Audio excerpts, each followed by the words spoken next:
2016 கூட்டணி ஆட்சி குறித்து திமுகவுடன் பேச்சுவார்த்தை நடத்தினோம். கூட்டணி ஆட்சி மலர்ந்தால் பல நன்மைகள் தமிழகத்திற்கு கிடைக்கும் என கூறியிருக்கிறார் புதிய தமிழகம் கட்சித் தலைவர் கிருஷ்ணசாமி. அந்த காட்சிகளை பார்க்கலாம். தமிழ்நாட்டில் கடந்த பல வருடங்களாகவே ஏதாவது ஒரு கட்சி ஏதாவது தேர்தலுக்கு முன்பு கூட்டணி அமைப்பார்கள். தேர்தல் முடிந்த பிறகு அது ஒரு கட்சி ஆட்சி முறையாக மாறி போயிடும். 2026க்கு பிறகு தமிழ்நாட்டில் ஒரு கட்சி ஆட்சி முறைக்கு முடிவு வந்தே தீரும். எனவே குறைந்தபட்ச அம்சத்தினுடைய அடிப்படையில் பல கட்சிகள் உள்ளடக்கி இருக்கக்கூடிய கூட்டணி ஆட்சி தான் மலரும். அதுதான் 2026 நடக்கக்கூடிய நிகழ்வாக இருக்கும். அதுதான் தமிழ்நாட்டு மக்களுடைய எதிர்பார்ப்பும் ஆகும். இப்போ இவ்வளவு ஆண்டு காலமாக நீங்கள் கடந்த பல தேர்தல்கள் நீங்கள் பார்த்துருக்கீங்க. இது வரைக்கும் நீங்கள் இந்த கூட்டணி ஆட்சி சம்பந்தமாக நீங்கள் பேசலை. ஆனால் இப்போ நீங்கள் இந்த கூட்டணி ஆட்சி சம்பந்தமாக பேசுவதற்கான காரணம் அமைச்சரவையில் இடம்பெறணும் அப்படின்ற ஒரு விருப்பம் இருக்கா? பேசலை அப்படின்னு நீங்கள் சொல்லக்கூடாது.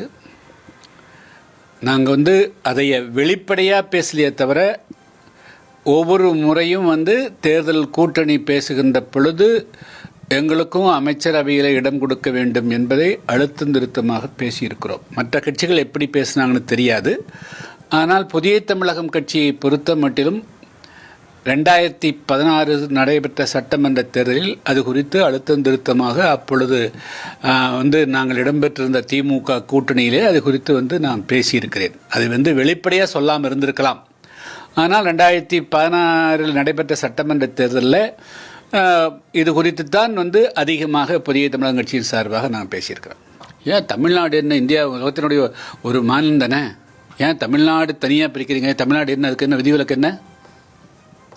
தமிழ்நாடு விதிவிலக்கு என்னன்னு கேட்டேன். ஏன் தமிழ்நாடு அதுக்கு பொருந்தாதுங்கிற உங்கள் பார்வை வருது?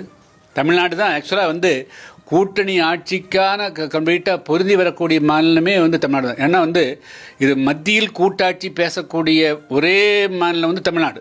அதனால் மாநிலத்திலும் கூட்டாட்சி மத்தியிலும் கூட்டாட்சிங்கிறது தான் சரியாக இருக்க முடியும். அது நிறைய விரிவாக பேசணுங்க. அதுக்குண்டான காரணங்கள் வேறு வேறு இருக்குது. தமிழ்நாட்டில் ஒரு விஷயம் கனிந்து இப்போ தான் அதுக்குண்டான சூழ்நிலைகள் வந்திருக்குது. அதாவது பல அரசியல் கட்சிகள் பங்கு பெற்றாலும் கூட அந்த ஆட்சி தங்களுடைய கருத்துக்களையும் பிரதிபலிக்கும் நினைச்சிருப்பாங்க. இப்போ நான் 6 கட்சி 7 கட்சி கூட்டணி சேர்ற போது நம்முடைய வாய்ஸும் அந்த ஆட்சியில் இருக்கும்னு நினச்சிருப்பாங்க. ஆனால் ஆட்சிக்கு வந்த பிறகு அந்த கட்சிகளும் எதிர்கட்சிகளைப் போல நடத்தப்படுகிறார்கள். அதுபோல் மீண்டும் சட்டமன்றத்துக்குள்ளேயும் போராட்டம், வெளியும் போராட்ட நிலைக்கு தள்ளப்படுகிறார்கள்.